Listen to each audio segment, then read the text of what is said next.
दिवसात देवाच्या आभारासाठी अनामिक आत्म्यासाठी मायकल सेबॅस्टियन डिब्रिटो, जेन फ्रान्सिस डिब्रिटो, पाउलिना सालोदर परेरा, जोसनाथ टस्कानो, जोसेफ पीटर कुरिया, आशा सानू भालेरा, पैट्रिक जोसेफ डिब्रिटो, जसिंता नाटो आणि मेरीबाई फ्रान्सिस मच्छारो. पिता पुत्र आणि पवित्र आत्म्याच्या नावे आपल्या प्रभू येशू ख्रिस्ताची कृपा, परमेश्वराची प्रीती आणि पवित्र आत्म्याचा सहवास तुम्हाबरोबर सदा असो. माझा पुत्र मेलेला होता, तो जिवंत झालेला आहे, हरवलेला होता आणि तो सापडलेला आहे, म्हणून आनंद उत्सव करा. आज चौथा रविवार जो आहे तो माझा रिजॉइस संडे किंवा आनंद उत्सव करण्याचा संडे म्हणून साजरा केला जात आहे. हरवलेलं मेंढरू, हरवलेलं नाणं, हरवलेला माणूस आणि तो पश्चाताप करून देवाकडे परत येतो, तेव्हा स्वर्गामध्ये फार मोठा आनंद होत असतो आणि तोच आनंदाचा संडे आज आपण साजरा करीत आहोत. परमेश्वराची इच्छा आहे की आम्ही पश्चाताप करावा आणि त्याच्याकडे परत सांगूया. आम्ही मध्यान्हावर आहोत. 4 आठवडे, चौथा आठवडा आहे, पुढचे 3 आठवडे बाकी आहेत आणि आम्ही पुनरुत्थानाकडे वाटचाल करीत आहोत आणि ते आमच्यासाठी आनंदाचा क्षण असणार आहे. सांगूया तो आनंदाचा क्षण आम्ही नेहमीच आमच्या नजरेसमोर ठेवावं आणि त्याकडे वाटचाल करीत असताना पुनरुत्थानाच्या सणामध्ये आनंदाने सहभागी होण्यासाठी आम्ही सर्वतर पात्र करावे. प्रभूकडे या दिवसामध्ये आपण विशेष प्रकारे या वैधबंधनामध्ये सहभागी होण्यासाठी क्षणभर आपल्या पापांची आठवण करूया. झालेल्या सर्व अपराधाबद्दल परमेश्वर क्षमा.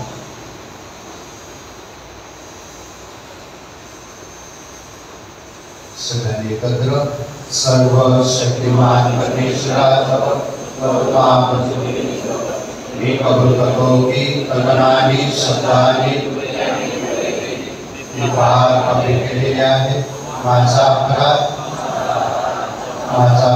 मोठा अपराध म्हणून नित्य कृपाने पवित्र मरिया सर्व व संतांना तुम्हा बंधू केलेला विनंती की माझ्यासाठी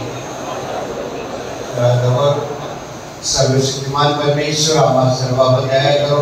आमच्या बाबांची क्षमा करून आम्हाला सर्वकाली जीवनाकडे नेवो.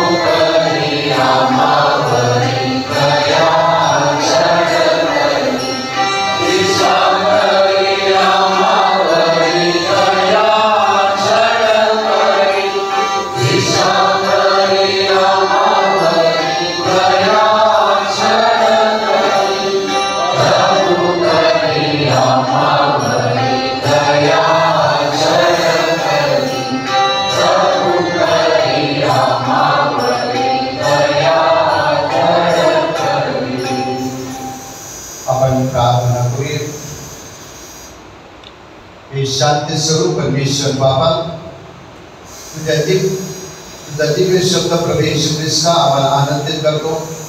त्याने तुझ्याशी आमचा समेट भरून आणलेला आहे. श्रद्धेने आणि भक्तिभावाने पुनरुत्थान सणाकडे वाटचाल करण्यास आम्हा ख्रिस्ती लोकांना तू सहाय्य कर. ही प्रार्थना आम्ही प्रभू ख्रिस्ताद्वारे करतो.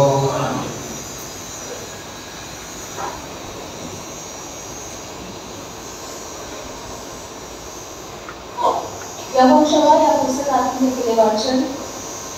परमेश्वर यहोशवाला म्हणाला, इजिप्तचे लोक तुमचा उपहास करीत असत तो आज मी तुम्हापासून दूर केला आहे.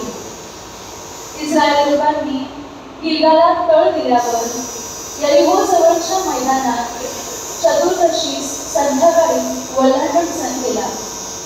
वल्हांडण सणाच्या दुसऱ्या दिवशी त्या देशात उत्पन्न झालेल्या धान्याची बेखमीर भाकर आणि हुरडा त्यांनी खाल्ला. ज्या दिवशी त्यांनी त्या देशातील धान्य खाल्ले त्याच दिवशी मान्ना बंद झाला, तो पुन्हा इस्रायल लोकांना मिळाला नाही। त्या वर्षी त्यांनी काना देशातले उत्पन्न खाल्ले।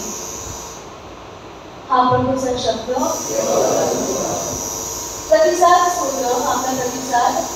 प्रभू किती चांगला आहे याचा अनुभव करून पहा। प्रभू किती चांगला आहे याचा अनुभव करून पहा। मी सर्वदा परमेश्वराचा धन्यवाद करीन, माझ्या मुखात त्याचे स्तवन सदैव असेल। माझा आत्मा परमेश्वराच्या खाली अभिमान बाळगेल, दीन हे ऐकून हर्ष करतील। आपला प्रतिसाद। प्रभू किती चांगला आहे याचा अनुभव करून पहा। तुम्ही माझ्या बरोबर परमेश्वराची खोलवी का? आपण सर्व मिळून त्याच्या नावाची महती वर्णूया। मी परमेश्वराला शरण गेलो आणि तो मला पावला, त्याने माझ्या सर्व भयापासून मला मुक्त केले। आपला प्रतिसाद। प्रभू किती चांगला आहे याचा अनुभव करून पहा। ज्यांनी त्याच्याकडे पाहिले ते प्रकाशित झाले, त्याचे चेहरे लज्जेने कदापि काळवंडणार नाहीत। या पामराने धावा केला आणि परमेश्वराने तो ऐकला, त्याने त्याच्या सर्व संकटातून त्याला सोडविले।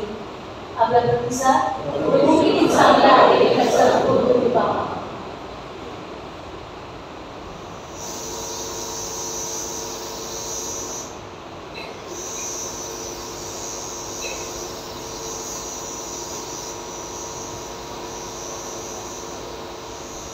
पौलाचे ग्रंथराज यातून घेतलेले वाचन।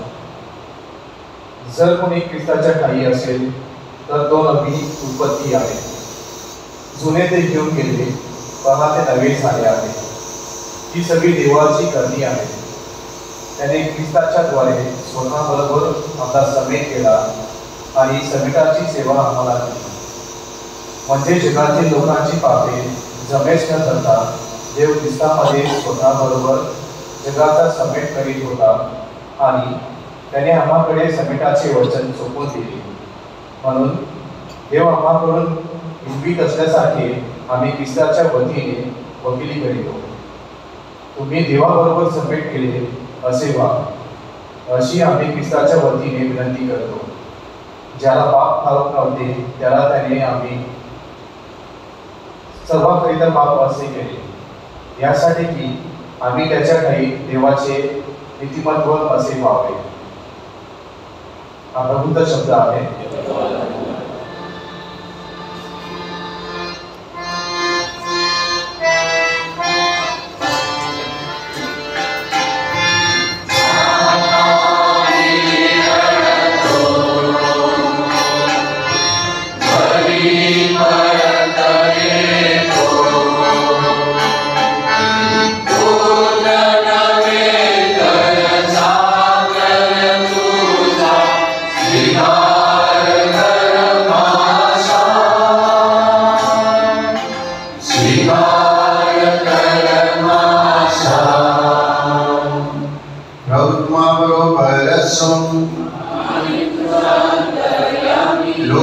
शुभवर्तमानातून घेतलेले वाचन। सर्व जबाबदार आणि पापी येशूच्या एका वेळेस त्याच्याजवळ येत होते, तेव्हा परुष्य आणि शास्त्रीही अशी कुरकुर करू लागले की हा पाप्यांना जवळ करून त्यांच्या बरोबर जेवतो। मग त्याने त्यांना हा दाखला सांगितला। तो म्हणाला, एका मनुष्याला 2 मुलगे होते, त्यापैकी धाकटा पित्याने म्हणाला, बाबा मालमत्तेचा वाटा आम्हाला द्या। तेव्हा त्याने आपल्या संपत्तीची त्यांच्यामध्ये वाटणी केली। थोड्या दिवसात धाकटा मुलगा सर्व काही जमा करून दूर देशी निघून गेला आणि तेथे त्याने चैन पाजे करून आपली सर्व मालमत्ता उधळून टाकली। त्याने आपले सर्व मालमत्ता खर्च करून टाकल्यावर त्या देशामध्ये मोठा दुष्काळ पडला। तेव्हा त्याला अडचण पडू लागली। मग तो त्या देशातील एका रहिवाशाजवळ जाऊन त्याच्या आश्रयाला राहिला। त्याने त्याला आपल्या शेतात डुकरे चारावयास पाठविले। तेव्हा डुकरे खात असत, त्यातल्या शेंगा तरी पाहून पोट भरावे अशी त्याची फार इच्छा होई। त्याला कोणी काही देत नसे। नंतर तो शुद्धीवर येऊन म्हणाला, माझ्या वडिलांच्या घरी कितीतरी मोलकऱ्यांना भाकरीची रेलचेल आहे आणि मी तर इथे भुकेने मरत आहे. मी उठून आपल्या बाबाकडे जाईन आणि म्हणेन, बाबा, मी स्वर्गाविरुद्ध आणि तुमच्या विरुद्ध पाप केलेले आहे. आता तुमचा मुलगा म्हणून घेण्यास मी लायक नाही. आपल्या एका मोलकऱ्याप्रमाणे मला ठेवा. मग तो उठून आपल्या वडिलांकडे गेला. तो दूर आहे तोच त्याच्या वडिलांनी त्याला पाहिले आणि त्याला त्याचा कळवळा आला आणि त्याला धावत जाऊन त्याच्या गळा घालून त्याचे मुके घेतले. मुलगा त्याला म्हणाला, बाबा, मी स्वर्गाविरुद्ध आणि तुमच्या विरुद्ध पाप केलेले आहे. आता तुमचा मुलगा म्हणून घेण्यास मी लायक नाही.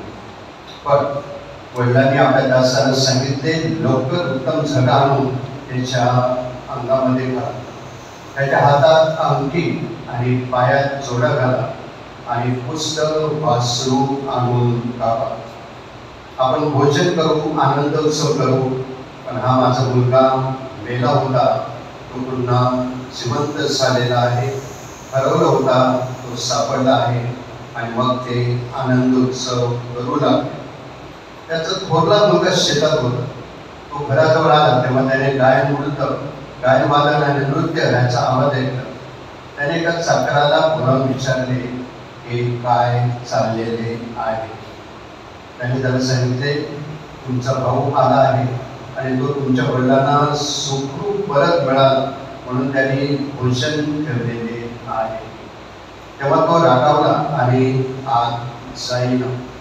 म्हणून त्याचे वडील बाहेर आले आणि त्याची समजूत घालू लागले. त्याने त्याला उत्तर दिले, पहा, मी इतकी वर्ष तुमची सेवा चाकरी करीत आहे आणि तुमची एकही आज्ञा मी कधी मोडली नाही. तरी पण मला आपल्या मित्राबरोबर आनंदोत्सव करण्यासाठी तुम्ही कधी एक करतोही दिले नाही. पण ज्याने तुमची उपजीविका वैश्याबरोबर खाऊन टाकली तो तुमचा मुलगा आला आणि तुम्ही त्याच्यासाठी पुस्तक वाचू टाकले. त्यांनी त्याला म्हटले, बाळा, तू तर माझ्याबरोबर नेहमी आहेस. जे काही आहे ते सर्व तुझेच आहे. तर उत्सव आणि आनंद करणे योग्य आहे. कारण हा तुझा भाऊ मेलेला होता, तो जिवंत झालेला आहे. हरवलेला होता, तो सापडलेला आहे. तुझे शुभ वर्तमान हे प्रभू येशू ख्रिस्ता तुझी स्तुती असो.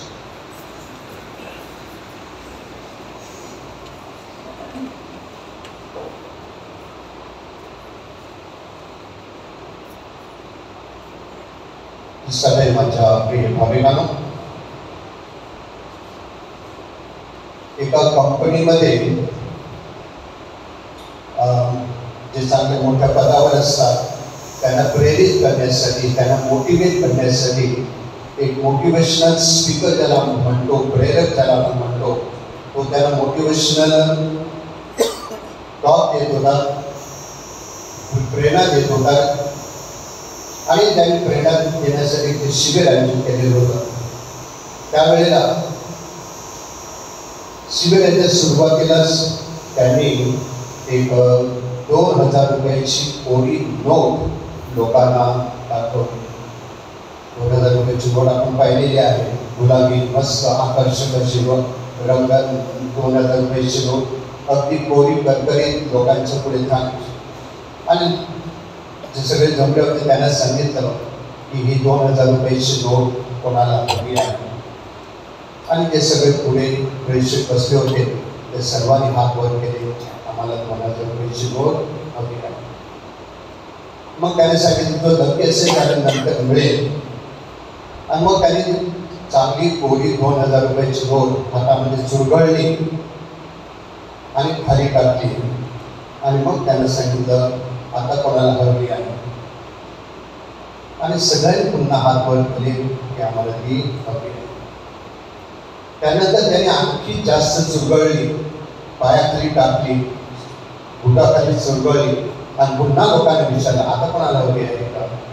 आणि एकही हात खाली झाला नाही. सगळ्यांना ती नोट हवी होती. म्हणजे प्रिय भाविकांनो, ती नोट का सगळ्यांना हवी होती का तुम्ही कितीही सुरगळली, किती त्याची दुरवस्था केली तरी त्याचं मूल्य कमी होत नाही. मूल्य कधीच कमी होत. उद्या तुम्ही बँकेत गेलात, दुसरा नंबर जरी दाखवला तरी तुम्हाला ती त्याच मूल्याचं परत दुसरी नोट मिळणार. त्याचं मूल्य कधीही कमी होत नाही.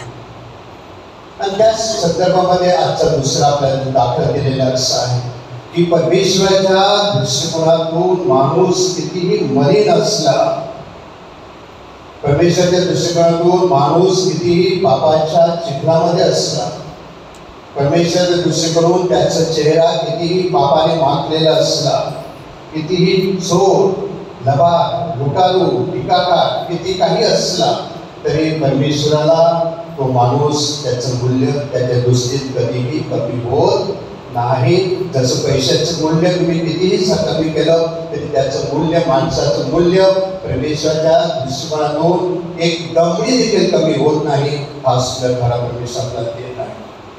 आणि म्हणून त्या अधिक शिकवण्यासाठी आपल्या पुढे आज सुंदरचा दाखला टाकलेला आहे. एक गोष्ट आपण लक्षात ठेवली पाहिजे की यहुदी रीतिरिवाजानुसार, त्यांच्या कायद्यानुसार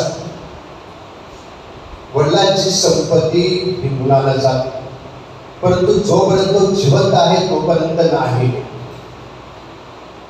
मेल्यानंतर कदाचित त्याच्याकडून पुन्हा दोन भाग आहेत. तो जिवंत असेल आणि त्याला घरचा कारभार सांभाळायचा नसेल तर तो मुलांना तो संपत्ती, प्रॉपर्टी देऊ शकतो. किंबहुना मेल्यानंतरच त्या प्रॉपर्टीचे हिस्से केले जातात मुलामध्ये. आणि आणखी त्याच्यामध्ये आहे की जो मोठा मुलगा असो त्याला 2/3 प्रॉपर्टी, संपत्ती आणि लहान मुलाला 1/3 संपत्ती मिळत असते. आणि हे सगळं आपल्याला अनुवादाच्या पुस्तकामध्ये 21 अध्याय आहे आणि 15व्या चरणामध्ये 17व्या चरणामध्ये आपल्याला सांगितलेलं आहे की प्रॉपर्टीची विल्हेवाट, संपत्ती डिव्हिजन कसं केलं जातं ते आपल्याला अनुवादाच्या पुस्तकामध्ये 21 अध्यायामध्ये सांगितलेलं आहे. आपल्याला वेळ मिळाला तर घरी जाऊन ते वाचा आणि आपल्याला कळेल. आणि अशा प्रकारे त्यांनी दोन भावांची सुंदर स्टोरी आपल्या पुढे टाकलेली आहे. त्याच्यामध्ये आपण पाहतो की दोघांमध्ये त्यांनी सगळी वाटणी केलेली आहे. त्याच्या अगोदर येशू ख्रिस्ताने आणखी 2 सुंदर दाखले सांगितलेले आहेत. मत्तेच्या शुभवर्तमानातील 15वा अध्याय आणि 14 आणि 16 चरण आहे. हरवलेलं मेंढरू आणि लूकच्या शुभवर्तमानातील 10व्या अध्यायामधील हरवलेलं नाणं, हे दोन्ही संदर्भ त्याच्या अगोदर प्रभू येशू ख्रिस्ताने सांगितलेलं आहे की हरवलेलं मेंढरू परमेश्वर 99 जे चांगले आहेत, व्यवस्थित आहेत, त्यांना सोडतो, परंतु जे हरवलेलं आहे त्याच्या शोधामध्ये तो जात असतो. आणि जेव्हा त्याला ते सापडते तेव्हा तो आनंद उत्सव करीत असतो. घरामध्ये हरवलेलं नाणं जेव्हा एका स्त्रीला सापडते त्याचं किंमत काही असो, पण ते जेव्हा हरवलेलं नाणं सापडतं तेव्हा त्याला खूप आनंद होतो. आणि त्याच प्रकारे एखादा हरवलेला माणूस पश्चाताप करून देवाच्या चरणापाशी येतो तेव्हा परमेश्वराला अत्यंत आनंद होत असतो. म्हणजे प्रिय बंधू भगिनी, हे जे 2 माणसं आहेत, 2 व्यक्ती आहेत आपल्याकडे सादर केलेले आहेत. त्या 2 व्यक्तीचे आपल्याकडे सादर 2 भाव आहेत. तर पहिल्यापेक्षा दुसरा अधिक वाईट आहे. पहिला ज्याला पश्चाताप करतो त्याने सगळं चेंजबाजी केली, त्याने सगळं पैसा उडवला, मजा मोस केली, त्याला पश्चाताप झाला, तो बुद्धीवर आला, शुद्धीवर आला. त्याने विचार केला की मला हे जीवन जगणं परवडणार नाहीये. मग त्याच्या बाबाच्या त्याला आठवलं की माझ्या बाबाच्या घरी एवढे तरी मोल कामगार आहेत, त्यांना ते दिवस रात्र भरपूर भाकरी खात आहेत आणि मी येथे जे डुकरांना खाणं टाकत आहे ते खाणं मी खात आहे. आणि म्हणून तो शुद्धीवर येत आहे. त्याच्या जीवनामध्ये 2 प्रकारचे दुष्काळ आलेले आहेत. एक पहिलं खाण्याचा दुष्काळ आलेला आहे की त्याला खाण्यासाठी काहीच नाही. आणि दुसरा दुष्काळ जो आलेला आहे तो अध्यात्माचा दुष्काळ आलेला आहे की त्याला कळून चुकलेला आहे की आपल्या जीवनाची राख रांगोळी झालेली आहे. आणि एक अध्यात्माचा दुष्काळ त्याच्याकडे पडलेला आहे. आणि म्हणून ह्या सगळ्या दोन्ही शारीरिक आणि आध्यात्मिक गोष्टीचा तो विचार करीत आहे आणि दोन्ही गोष्टीचा विचार केल्यानंतर तो शुद्धीवर येत आहे आणि आपल्या पित्याच्या घरी जाण्याच्या विचाराला आहे. दुसरा मुलगा जो आहे तो पहिल्यापेक्षा अधिक खराब आहे. दुसरा जो आहे तो फार स्वार्थी पण आहे, अत्यंत स्वार्थी स्वरूपाचा आहे. तो बापाची आज्ञा पाळतो, त्याचा मान राखण्यासाठी नव्हे तर त्याला सगळं हवं आहे म्हणून तो बापाचा मान राखतो आहे. आणि म्हणून आपण पाहतो की तो घरामध्ये जाण्याचं नाकारतो, मी जाणार नाही. आता खरा रक्ताचा भाऊ जर असला तर तो सांगेल की जा आणि भावाकडे भेट मार. पण त्याने उद्गार काय काढले, वडिलांना काय सांगितलं, माझा भाऊ आला असं नाही सांगितलं, तुमचा मुलगा. पहा बरं किती फरक. तुमचा मुलगा आलेला आहे, माझा भाऊ आला असं सांगितलेलं नाही. आज आपल्या समाजामध्ये असंच चाललेलं आहे, तुमचा मुलगा. माझा भाऊ म्हणाला मी बाबाला तयार नाही, तुमचा मुलगा म्हणाला. आणि म्हणून दुसरा मुलगा जो फार हट्टी आहे, फार खराब आहे, तो तुमचा मुलगा सांगतोय त्याला, तुमचा मुलगा परत आलेला आहे. आणि म्हणून भावासारखा तो वागत नाही, तो हट्ट करतो, घरात जाण्याचं नाटक. आणि शेवटीला बाप तो बापच असतो, त्याचं हृदय बिघडत आहे. आणि म्हणून तो स्वतःहून बाहेर जातो, त्याची समजून काढतो आहे की बाळा जे काही आहे ते सगळं तुझंच आहे, मी पुढे घेऊन जाणार आहे, मी पुढे नेणार आहे. मी रिकाम्या हाताने आलो होतो, रिकाम्या हाताने जाणार आहे, पुढे नेणार आहे, हे सगळं तुझंच आहे आणि तू पण जाणार आहेस, एवढं लक्षात ठेव. आणि म्हणून आपण बघतो की त्याला समजून काढून तो येतो आहे. पण तो हा दुसरा मुलगा आहे, स्वतःला नीतिमान ठरवण्याचा प्रयत्न करतो आहे. त्याला इंग्लिशमध्ये सेल्फ रायटियसनेस म्हणतात. नीतिमान करतो आहे आणि नीतिमान ठरवून तो स्वतःच्या चुकाचं देखील समर्थन करतो आहे. नाही माझंच बरोबर आहे, समर्थन करतो. आणि हे पटत नाही. आणि म्हणूनच आपण बघतो की दुसरा मुलगा हट्टी असतो, आपल्या भावाला तो समजावून घेत नाही. आपल्या भावाला तो अजिबात समजावून घेत नाही, तर आपल्या भावाचा नाश व्हावा, त्याने घरातून निघून जावं अशी त्याची एक प्रकारे इच्छा झालेली आहे. त्याची मानसिकता जी आहे ती तिरस्काराची, द्वेषाची आहे, प्रेमाची अजिबात नाही आहे. आणि म्हणून हा तिसरा भाऊ जो आहे तो माझ्या मते अत्यंत वाईट स्वभावाचा माणूस आहे की त्याला आपल्या भावाबद्दल अजिबात प्रेम नाही. की माझा भाऊ चुकलेला आहे, हरकत नाही, पण तो मी चांगला आहे आणि माझा चांगलपणा वाया जाता कामा नये. त्याचं चांगलपणा मला काही घेणं देणं नाही, पण माझा चांगलपणा कुठे गेला ह्याचा त्याने अजिबात विचार केलेला नाही आहे. आणि म्हणून तो त्याच्याकडे बोट दाखवत आहे, तो चुकलेला आहे आणि माझ्या चुकांचं तो समर्थन करीत आहे. माझे प्रिय बंधू भगिनींनो, या उपवास काळामध्ये आपल्याला देखील या जीवनावर विचार करायचा आहे की आपण परमेश्वराच्या चरणाशी लोटांगण घालणार आहोत की आपण आपल्या चुकांचं समर्थन करणार. आपला बाप थांबलेला आहे, प्रेमळ पिता थांबलेला आहे. आणि सुरुवातीला सांगितलं तुमचा चेहरा कितीही पापाने माखलेला असला, तुम्ही कितीही पापाच्या चिखलामध्ये खोल गुंतलेले असते, त्याला ते महत्वाचं नाही. त्याला महत्वाचं आहे की तुम्ही पश्चाताप करून त्याच्या चरणाशी जाणार किंवा नाही, तो चॉईस आपला आहे, तो निर्णय आपला आहे. माझे प्रेमाला हे जीवन जे आहे फार छोटं आहे. त्याच्यानंतर आपल्याला कुठेतरी जायचं आहे आणि ते जर आपण लक्षात ठेवलं तर आपल्याला जीवनाची जाणीव होईल. आणि खरोखर जीवन काय आहे याचा जर अनुभव घ्यायचा असेल तर 3 ठिकाणीचा. पहिलं जे ठिकाण आहे ते म्हणजेच हॉस्पिटलमध्ये जाऊन बघा, म्हणजे टाटामध्ये जाऊन बघा. फक्त टाटा हॉस्पिटल कधी बरेला जाऊन बघा. कॅन्सरग्रस्त मुलं, कॅन्सरग्रस्त माणसं, त्यांचे जिभा काढलेले आहेत, त्यांचे जबडे काढलेले आहेत.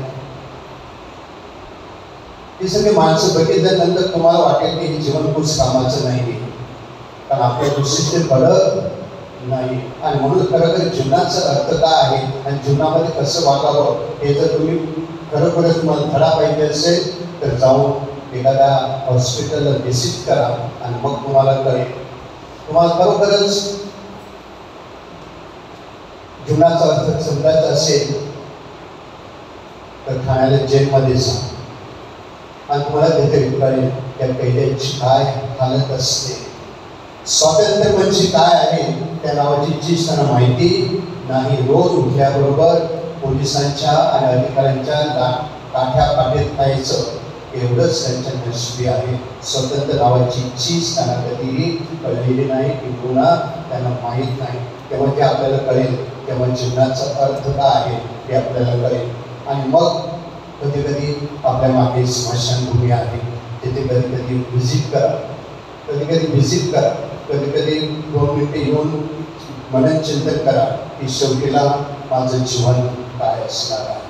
आणि हे सगळ्या गोष्टी जर आपण विचार केला तर माझ्या प्रिय बंधू भगिनींनो, त्या जीवनामध्ये आपण पश्चाताप केल्याशिवाय राहणार नाही आणि परमेश्वराच्या चरणाशी नक्कीच उभारणार आहोत आणि ती कृपा आपल्याला मिळाली. आपण मध्यावर आहोत. आणखी 3 आठवडे परमेश्वराने आपल्याला दिलेले आहेत. प्रभूला सांगूया, माझा चेहरा पापाने माखलेला आहे, मी चिखलामध्ये उतरलेलो आहे, पण तू मला वर काढू शकतो याची मला शाश्वत. आणि त्या आत्मविश्वासाने प्रभूकडे आपण पश्चाताप करून बोलण्याचा प्रयत्न.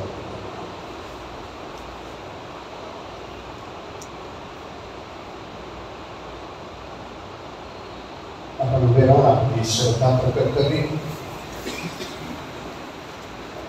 सगळ्यांनी एका आवाजामध्ये जोरात बोलण्याचा प्रयत्न करूया. स्वर्ग आणि पृथ्वी सर्व यांचा उत्पन्न करता एकच परमेश्वर सर्वशक्तिमान पिता आणि परमेश्वराचा एकमेव असा जन्मलेला पुत्र एकच प्रभू येशू ख्रिस्त तो सर्व युगापूर्वी त्यापासून जन्मलेला आहे. परमेश्वरापासून परमेश्वर, प्रकाशापासून प्रकाश, खऱ्या परमेश्वरापासून खरा परमेश्वर, तो पित्याशी एकत्व उत्पन्न केलेला आहे. त्याच्यापासून सर्व उत्पन्न झाले. मानवासाठी आमच्या कारणासाठी स्वर्ग आणि त्याने पवित्र आत्म्याच्या रूपाने शरीर घातले आणि तो मनुष्य झाला. आम्हासाठी त्याला खुशी दिली. कोणती वेळा त्याच्या अंगाने त्याने दुःख बोलले, मरण पावला आणि त्याला पुण्यात तो लोकात उतरला आणि पवित्र शासन तो तिसऱ्या दिवशी पुनरुत्थित झाला आणि स्वर्ग आणि तो विद्यार्थ्यांकडे विराजमान झाला आणि जिवंतांच्या प्रेरणेचा न्याय करण्यासाठी वैभवाने पुन्हा येणार. त्याच्या राज्याचा अंत होणार. जीवनाचा दाता प्रभू पवित्र आत्मा ह्याच्यावर तो पिता आणि पुत्र यांच्यापासून निघतो. पिता आणि पुत्र यांच्या समवेत तो संदेश मार्फत बोललेला आहे. एकाच पवित्र कॅथलिक व प्रसिद्ध सभेवर निष्ठा पापक्षमेसाठी त्यांनी बाप्तिस्मा मान्य केलेल्यांचे पुनरुत्थान आणि भावी जगातील जीवन याची मी पाहतो. आपण आपल्या सर्व विनंत्या प्रभू चरणाशी घेऊया. प्रत्येक विनंतीनंतर आपलं उत्तर असेल, प्रभू आमची प्रार्थना आहे म्हणूया.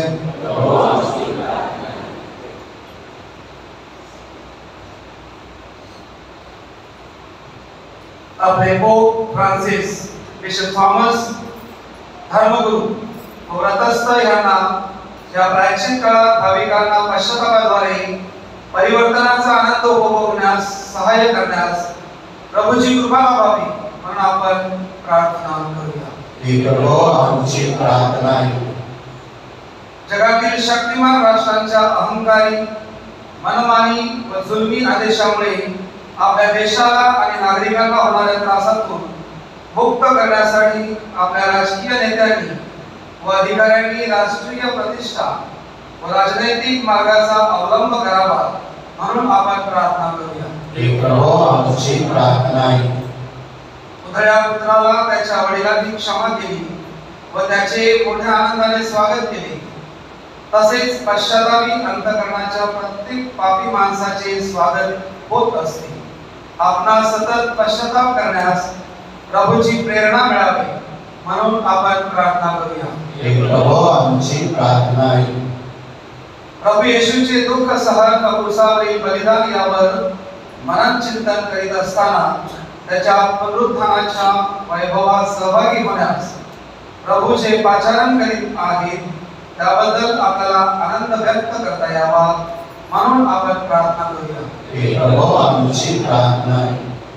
आपल्या गाव परिवारातील सर्वांना चांगले आरोग्य लाभावे, लहान बालकांवर चांगले संस्कार केले जावे, वयोवृद्धांची योग्य ती काळजी घेतली जावी, स्त्रियांना सन्मानाने वागविले जावे, तसेच आपल्या नोकरी व्यवसायावर प्रभूचा वरद हस्त असावा म्हणून आपण प्रार्थना करूया. हे प्रभू आमची प्रार्थना आहे. आता आपण थोडा वेळ शांत राहून आपल्या सर्व वैयक्तिक गरजांसाठी प्रार्थना करूया.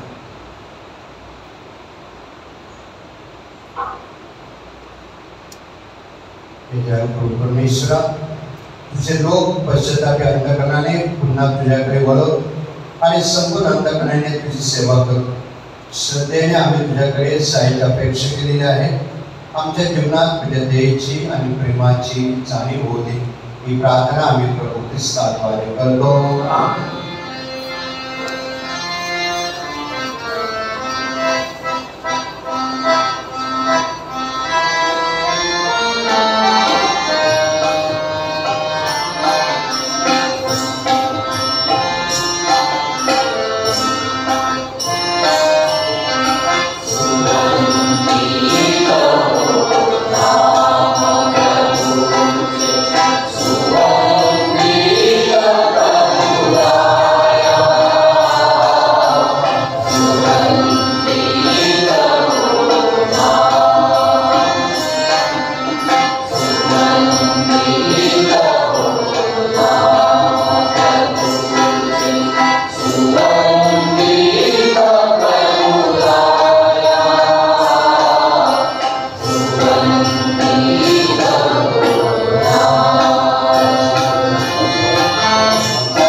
तुमचे बलिदान सर्वशक्तिमान परमेश्वर पित्याला मान्य व्हावे म्हणून प्रार्थना करा.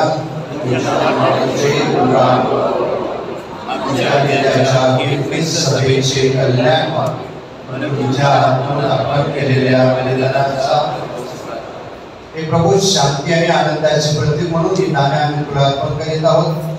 या ख्रिस्त बलिदानामुळे आमची तुझ्यावरील भक्ती वाढव आणि जगाला मुक्तीचे वरदान दे. ही प्रार्थना आम्ही प्रभू ख्रिस्ताद्वारे करतो.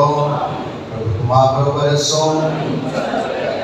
उच्चांगणे प्रभूकडे लावा. प्रभू आपला परमेश्वराचे आभार मानूया.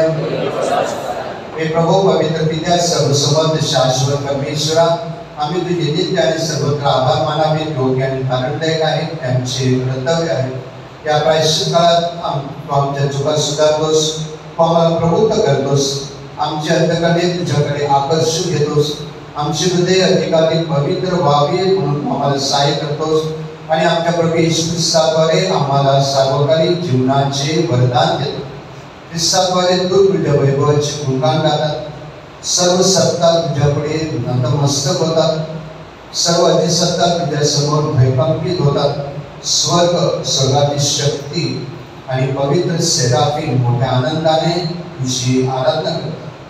त्यांच्या गोड स्वरात आमचे मधुर सूर मिसळून आम्ही देखील मोठ्या आनंदाने तुझे गौरव गीत गात म्हणतो.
आमच्यासाठी आमच्या प्रभू येशू ख्रिस्ताचे शरीर आणि रक्त व्हावे म्हणून तू त्यांच्यावर दववर्षाप्रमाणे तुझ्या पवित्र आत्म्याला पाठव. जेव्हा प्रभू येशू ख्रिस्ताचा विश्वासघात करण्यात आला आणि तो स्वेच्छेने दुःख भोगायला सामोरे गेला, तेव्हा त्याने भाकर घेतली, आभार मानून ती मोडली, ती आपल्या शिष्यांना दिली आणि म्हटले, तुम्ही सर्वजण ही घ्या आणि खा, कारण हे माझे शरीर आहे, ते तुमच्यासाठी अर्पले जाईल.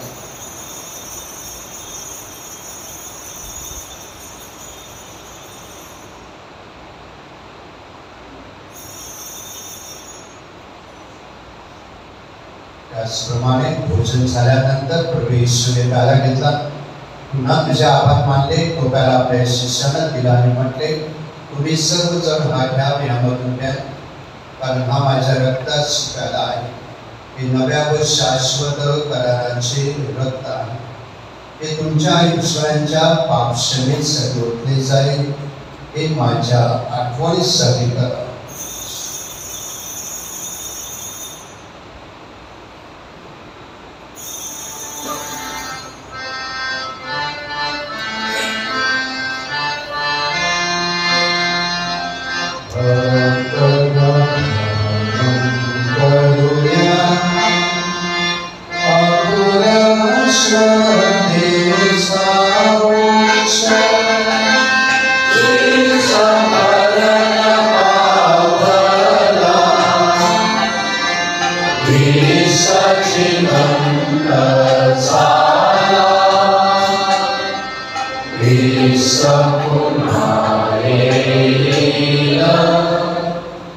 प्रभू ख्रिस्ताच्या मरणाची आणि पुनरुत्थानाची स्मृती साजरी करीत असताना आम्ही तुला जीवनाची भाकर आणि दानाचा प्याला अर्पण करतो.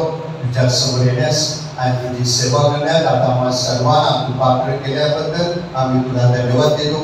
ख्रिस्ताचे शरीर आणि रक्त यांचा स्वीकार करीत असताना पवित्र आत्म्याद्वारे आम्ही एक व्हावे असं आम्ही तुला विनंती. हे प्रभू सर्व जगभर पसरलेल्या या ख्रिस्त सभेची आठवण कर आणि फ्रान्सिस आमचे पोप थॉमस आमचे बिशप आणि सर्व याचक वर्ग यांच्या समवेत ख्रिस्त सभेला परिपूर्ण प्रीतीचा पूर्ण आविष्कार कर. जे आमच्या बंधू भगिनी पुनरुत्थानाच्या आशेने महान निंदा घेत आहेत आणि जे तुझ्या देवावर विसरून मरण पावलेले आहेत त्यांचेही तू स्मरण घे. त्यांची तुझ्या दिव्य प्रकाशात स्वागत कर.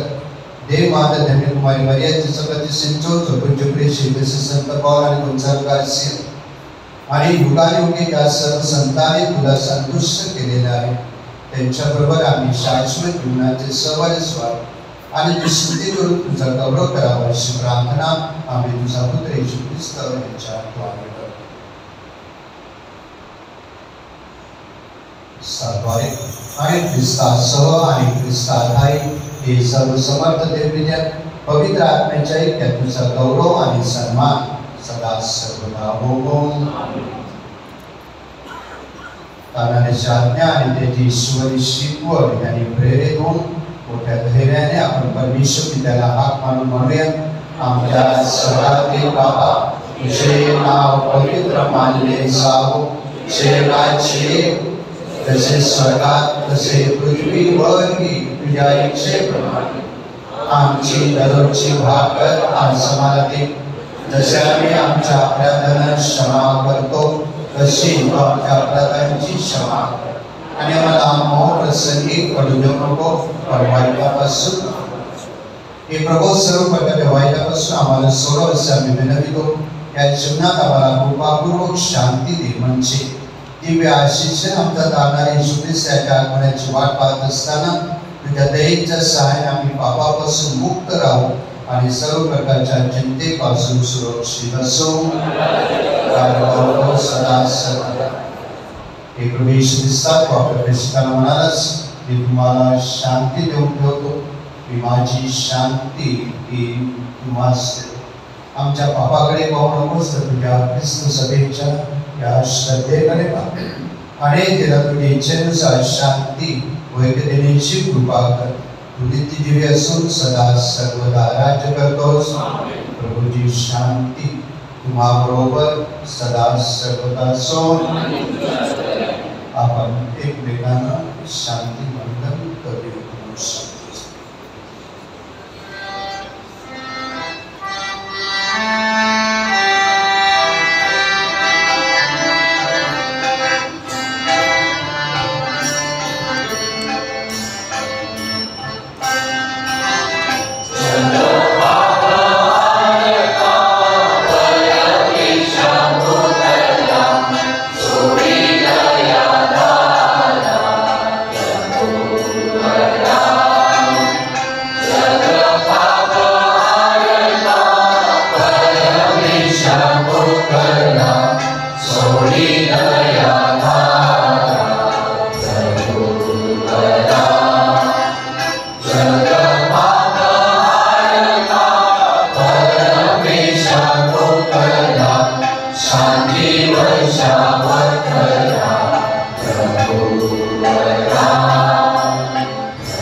परमेश्वराचे कोकरू, जगाची पापे दूर करणारे परमेश्वराचे कोकरू पहा. या कोकराच्या भोजनात बनवण्यात आलेले धन्य हे प्रभू तुम्हाला जगाकडे यावे, किंवा शेवटला क्षमा प्रभू म्हणजे मला आत्मा बरा.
आपण प्रार्थना करूया. हे परमेश्वरा, या जगात तू सर्वांना सुगंधी देतोस. तुझ्या कृपेच्या तेजाने आमचे मने भरून टाक. आमचे विचार तुला संतुष्ट करणारे बनवू दे आणि आमच्या भक्तीमध्ये प्रामाणिकपणा येऊ दे. ही प्रार्थना आम्ही प्रभू ख्रिस्ताद्वारे करतो.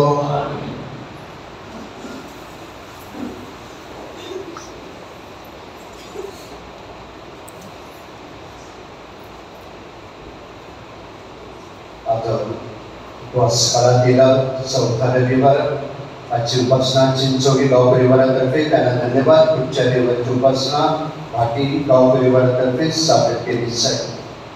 पॅरिस कौन्सिलची मासिक सभा पुढच्या रविवारी 6 तारखेला सकाळी 9:15 वाजता आयोजित केलेली आहे. सर्व सभासदांची उपस्थिती ही बंधनकारक आहे. 4 एप्रिल महिन्याचा पहिला शुक्रवार फादर्स आणि सिस्टर्स आधार्यांसाठी पवित्र ख्रिस्त शरीर घेऊन गावामध्ये येतील. कृपया आपण आधारे जे आहेत त्यांची तयारी करून ठेवायची आहे. आज रविवार 30 तारीख आणि सोमवार 31 तारीख युवक युवतीसाठी आपण खास 2 दिवसाची रिट्रीट आयोजित केलेली आहे. पुन्हा मी आपल्या सर्व भाविकांना सांगू इच्छितो की आपण आपल्या या तरुण मुलामुलांना प्रोत्साहित करा आणि त्यांना या रिट्रीटसाठी येण्यासाठी आपण त्यांना मदत करायची आणि त्यांचे दुपारच्या भोजनाची व्यवस्था इकडेच असणार आहे. कृपा करून आपण आपल्या मुलांना या रिट्रीटसाठी पाठवावे. उद्या सोमवार 31 मार्च संध्याकाळी 7:30 वाजताची प्रार्थना आणि मिसा असणार आहे. मंगळवार 1 एप्रिल संध्याकाळी प्रार्थना अकरबाग सेंटरवर सहभागी गाव आहेत. अकरबाग, पिठाणे, कोटेबाग आणि इतर कोणी येऊ शकतात. संध्याकाळी 7:15 वाजता रोजरीच्या प्रार्थनेने सुरुवात होईल. स्तुती आराधना, प्रबोधन आणि हिलिंगची प्रार्थना होईल. फादर बाबी डायस आपल्यासाठी प्रबोधन करणार आहे. गुरुवार 3 एप्रिल सर्वांसाठी आपल्या पॅरिसमध्ये आपण उपचार आयोजित केलेले आहेत. प्रेमाविकांना आपल्याला मी गेले 2 आठवडे सतत सांगत आहे की देवमातेचा नियम आहे की वर्षातून एकदा तरी आपण उपचार करायचं असतं आणि म्हणूनच आपण प्रत्येक वर्षी 10-12 धर्मगुरू आयोजित करीत असतो. आणि त्यासाठी आपण सगळ्यांनी उपचारायला यावं म्हणून तर संध्याकाळी 6:30 ते रात्री 9 वाजेपर्यंत उपचार आपल्याकडे असतील. 8 ते 10 धर्मगुरू आपल्याकडे उपलब्ध असतील. आपण बघूया की ह्या वेळेमध्ये आपण येण्याचा प्रयत्न करूया.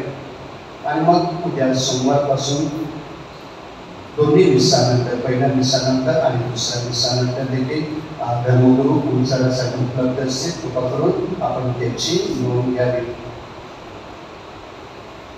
सेंट विन्सेंट पॉल सोसायटी आणि नागबा जनहित संयुक्त विद्यमानाने आज सकाळी रक्तदान शिबिर आयोजित केलेले आहे. 8:30 ते 12:30 वाजेपर्यंत आपल्याला गेल्या रविवारी सूचना केलेली आहे की आपण बघूया की आपल्या पॅरिसमधून जास्तीत जास्त लोकांनी या रक्तदान शिबिरासाठी यावं. आपल्याला माहीत आहे की रक्तदान हे श्रेष्ठ दान आहे आणि आपण रक्त दिल्यानंतर काही तासातच पुन्हा तेवढं रक्त आपल्या शरीरामध्ये परत येत असते.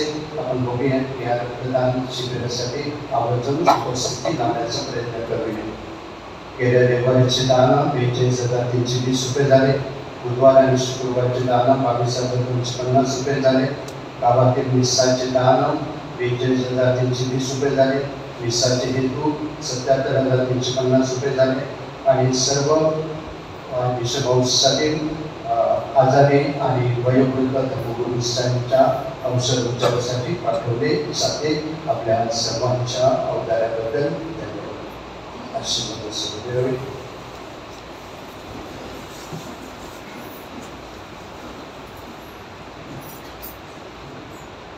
धर्मकामाच्या सुवर्ण महोत्सवानिमित्ताने प्रार्थना. हे सर्वसमर्थ व नित्यजीवी परमेश्वर, आमच्या धर्मकर्माचा सुवर्ण महोत्सव साजरा करीत असताना आम्ही आनंदाने व कृतज्ञ मनाने तुझ्या समोर उभे राहतो. गेली 50 वर्षे आमचे हे पवित्र स्थान आमच्या समाजासाठी श्रद्धेचा, आशेचा आणि प्रीतीचा दीपस्तंभ म्हणून दिमाखाने उभे आहे. इथे आम्हाला तुझ्या दैवी उपस्थितीचा अनुभव आलेला आहे. तुझी कृपा मिळालेली आहे आणि तुझ्याशी असलेले आमचे नाते भक्कम बनले आहे. हे प्रभू, 50 वर्षापूर्वी ज्यांनी ह्या चर्चेचे स्वप्न पाहिले आणि ते प्रत्यक्षात उतरवण्यासाठी अपार मेहनत घेतली, त्यांच्या देणगीबद्दल आम्ही तुझे आभार मानतो. गेली 5 दशके आमच्या ह्या चर्चमध्ये ज्यांनी सेवागिरी केली आणि आमची श्रद्धा पुरविली, त्या सर्व धर्मगुरूंच्या, शिष्टरांच्या आणि प्रापंचिक कार्यकर्त्यांच्या योगदानाबद्दल आम्ही तुला धन्यवाद देतो. तुझ्या प्रेमळ मुलाशी चिरचिंती घेत असलेल्या आमचे सर्व प्रिय अमृत श्रद्धावंत यांचे आम्ही स्मरण करतो. आम्ही आमच्या चर्च भविष्यासाठी सुद्धा प्रार्थना करतो. आमचे चर्च सदैव समाजासाठी उपासनेचे पवित्र केंद्रस्थान आणि आशेचे प्रेरणास्थान बनून राहो. मागील लोकांनी तुझा शोध घेतला तसा अगदी मनापासून तुझा शोध घेण्यास आम्हाला कृपा दे.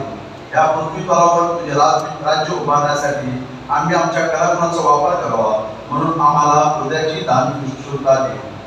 ही प्रार्थना आम्ही तुझा पुत्र प्रभू येशू ख्रिस्त ह्याच्याद्वारे आणि आमचा आश्रयदाता संत पौल ह्याच्या मदतीने करतो. आमेन.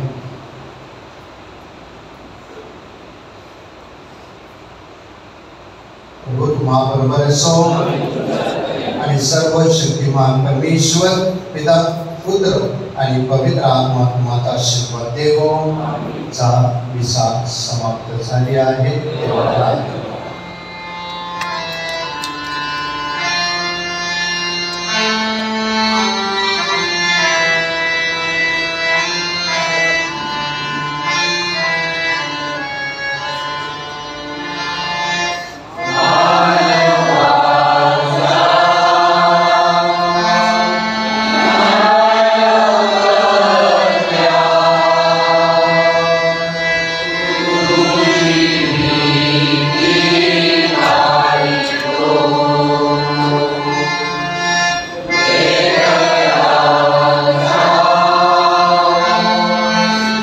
Yeah.